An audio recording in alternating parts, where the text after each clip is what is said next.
Alors, ici, nous voilà dans le cabinet qu'occupait le docteur Jonas jusqu'au mois de mars 2016. Un cabinet vide, sans médecin.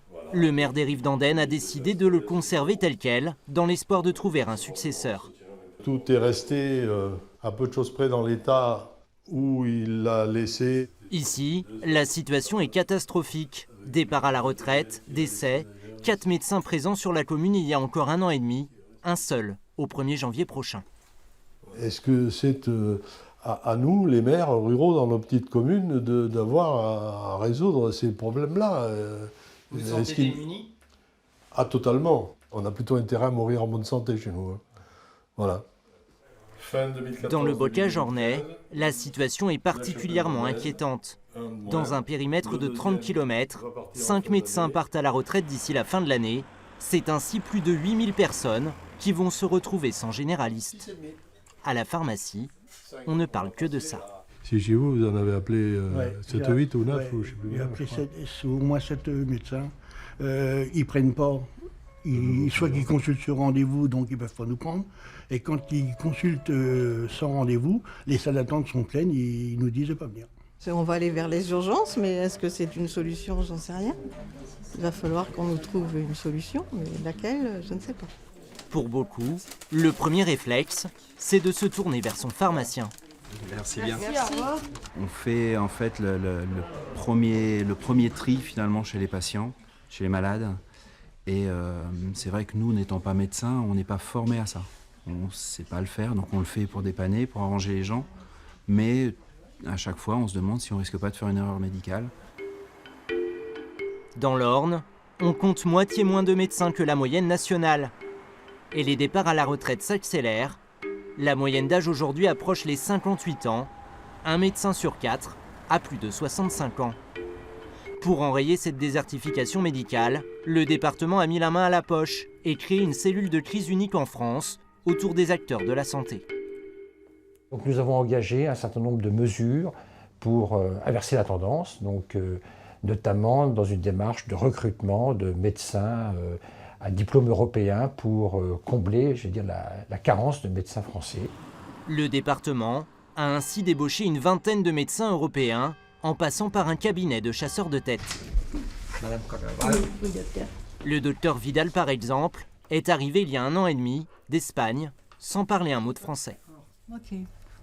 Donc à partir de la 2e semaine, on va prendre un demi de 20 mg et un comprimé demi de 5 mg. Avec sa femme et ses 3 enfants, il a été accueilli comme le Messie. J'ai senti qu'ils ont besoin de moi, ils vont prendre soin de moi et de ma famille.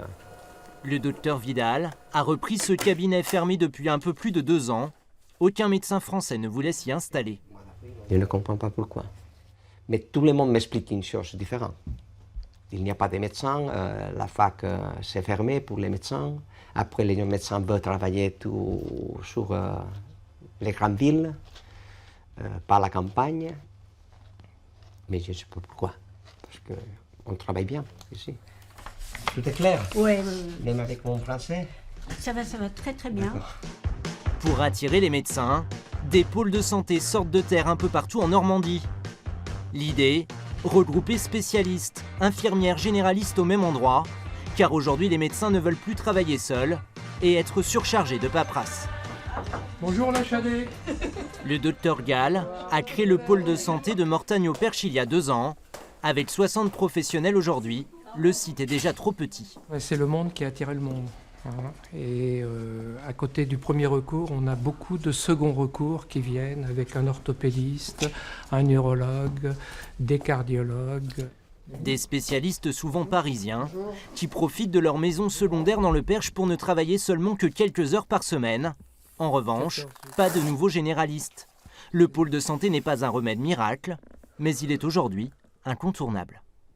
Les médecins ne veulent pas forcément travailler 70 heures par semaine. Et pour un jeune, à plus forte raison une femme, puisqu'il y a plus de femmes en médecine actuellement que d'hommes, c'est quand même plus facile pour elle d'avoir des plages de libre en travaillant au sein d'une structure où tout va être planifié, organisé, où il va y avoir une continuité des soins.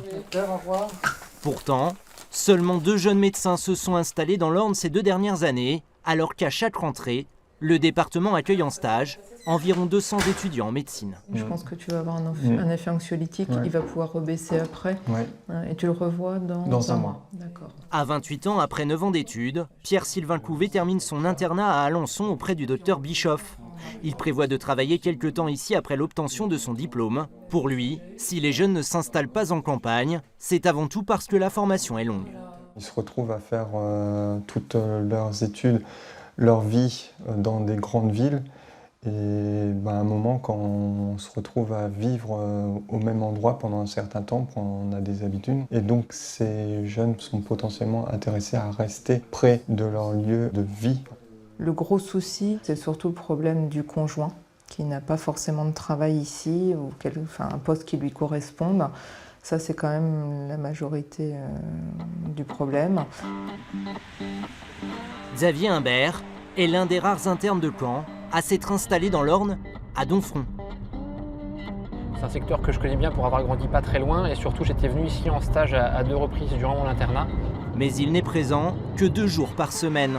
Le reste du temps, il vit à 1h30 de là, à Caen, où sa femme travaille et où il est enseignant en médecine. Un compromis, car après ses études, il ne se voyait pas revenir ici, à plein temps. Bonjour Madame Vérin. Ce jour-là, il rend visite à Paulette, âgée de 95 ans. Je vous laisse vous asseoir, on va prendre votre tension. Pour lui, si les médecins ne s'installent pas ici, c'est avant tout un problème global d'aménagement du territoire. 13-7.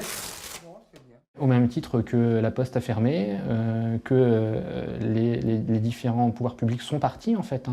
Les différentes institutions sont parties. On ne peut pas mettre un médecin au milieu de nulle part sans cas de retour. Les décisionnaires successifs ont fermé des hôpitaux, ont fermé des services de gynécologie, d'obstétrique. Les erreurs, elles ont été commises il y a 10 ans. Je ne dis pas qu'elles sont irréparables, mais on va avoir un moment de latence d'une dizaine d'années où ça va être compliqué. Je vais vous donner votre traitement. On est content quand même qu'il puisse rester. Puis je vous dis maintenant, à mon âge, j'espère qu'ils vont me soigner jusqu'à la fin quand même. Comment stopper la désertification médicale? Faut-il forcer ou empêcher les médecins de s'installer sur certains territoires? Dans l'Orne, en tout cas, il y a urgence. En 2022, un médecin sur 2 sera en âge de prendre sa retraite.